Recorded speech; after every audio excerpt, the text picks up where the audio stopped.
Have you ever been in a meeting where everyone agrees on a brilliant idea, but when it comes to who's actually going to do the hard work, suddenly everyone gets very quiet? It's a classic situation, and it reminds me of an old story that's more relevant today than you might think. It's the story of a group of mice who are living in constant terror. Picture this, a cozy little house, but for the mice living in the walls, it's a non-stop horror movie. Their villain? A sleek, silent, and terrifyingly efficient cat. This cat was the stuff of nightmares. She moved like a shadow, and her claws were always ready. The mice were so scared they barely dared to leave their dens day or night. Their lives were filled with fear. They couldn't scrounge for crumbs. They couldn't play. They couldn't do anything without the paralyzing thought that the cat could be just around the corner. The situation became unbearable. Something had to be done. So the wisest of the mice called a grand meeting. All the mice gathered in a hidden nook behind the pantry, their whiskers twitching with anxiety. The air was thick with tension. The big question on everyone's mind was, how can we deal with our enemy, the cat? They needed a plan, a way to free themselves from this constant state of dread. Or, at the very least, they needed an early warning system. A way to know when she was coming so they'd have a fighting chance to scramble back to safety. The meeting began. One mouse suggested digging a complex network of escape tunnels. It was a good idea, but it would take forever, and the cat would surely catch them while they were working. Another proposed creating a decoy mouse to distract the cat. A brave thought, but who would be the decoy? And would it even work more than once? Plan after plan was put on the table. Some were too complicated, others were too dangerous. For every suggestion, there was a fatal flaw. The mice debated and argued, their squeaks echoing in the small space. But none of the plans felt right. None of them seemed good enough to bet their lives on. A sense of hopelessness started to creep into the room. It seemed their fate was sealed. Just when everyone was about to give up, a very young mouse, who had been sitting quietly in the back, stood up. He was so small and inexperienced that most of the older mice barely paid him any attention. But he spoke with a clear, confident voice that cut through the murmurs of despair. "Friends," he began, "I have a plan. It's very simple, but I'm certain it will be successful." All eyes turned to him. A simple, successful plan? It sounded too good to be true. The young mouse continued, his voice filled with excitement. "All we have to do," he declared, "is to hang a bell around the cat's neck." A ripple of whispers went through the crowd. He went on to explain, "When we hear the bell ringing, we will know immediately that our enemy is coming. We'll have plenty of time to run and hide. No more surprise attacks. We'll be able to hear her from a safe distance." For a moment, there was complete silence. The mice just stared at him. Then, a slow cheer started to build. It was brilliant, so simple yet so effective. Why hadn't anyone thought of it before? A bell, of course. The room erupted in celebration. The mice started cheering and patting the young mouse on the back. They danced and rejoiced, imagining their new lives free from fear. They could already hear the gentle tinkling of the bell, a sound of safety, a sound of freedom.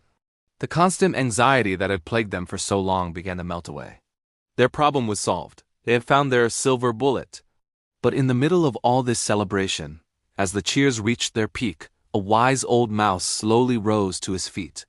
He had seen many winters and had outsmarted the cat more times than he could count. He waited patiently for the noise to die down. The other mice, still giddy with excitement, looked at him, expecting more praise for the wonderful plan. The old mouse cleared his throat. His voice was quiet but carried a weight that made everyone listen. "I will say," he began, "that the plan of the young mouse is indeed very good. It is clever and, in theory, it would work perfectly." He paused, letting his words sink in. The young mouse puffed out his chest with pride. The old mouse then looked around the room, meeting the eyes of several of his fellow mice.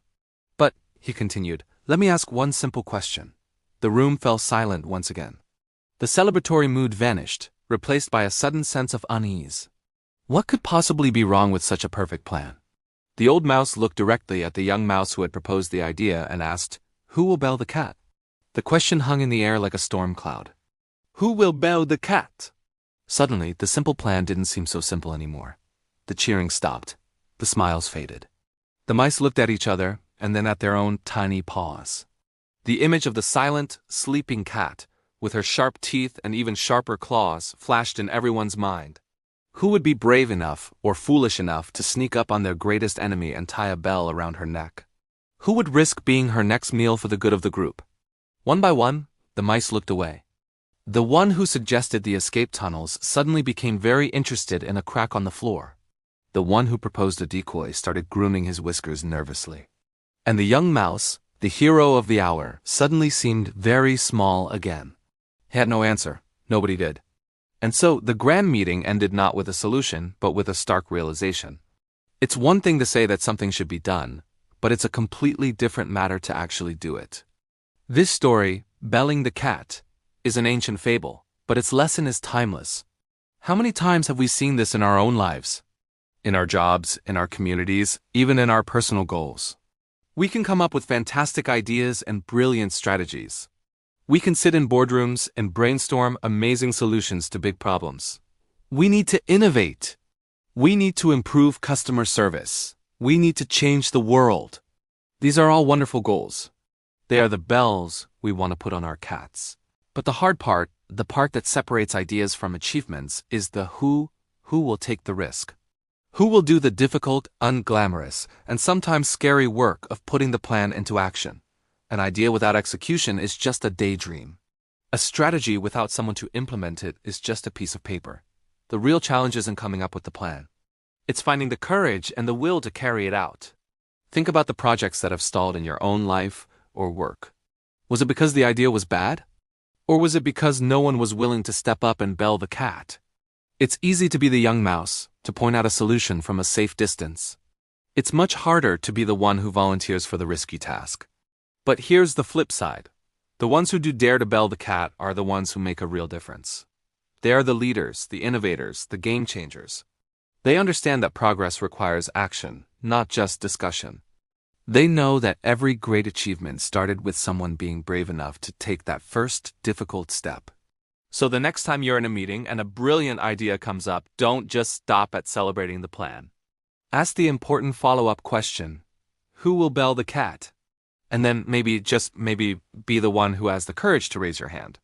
Because that's how real change happens. It's not about having the idea. It's about having the guts to see it through. What do you think? Have you ever had a belling the cat moment in your life? Let me know in the comments below. I'd love to hear your stories. Thanks for watching, and if you enjoyed this little dose of ancient wisdom, don't forget to like, subscribe, and hit that notification bell. No cat required. See you next time.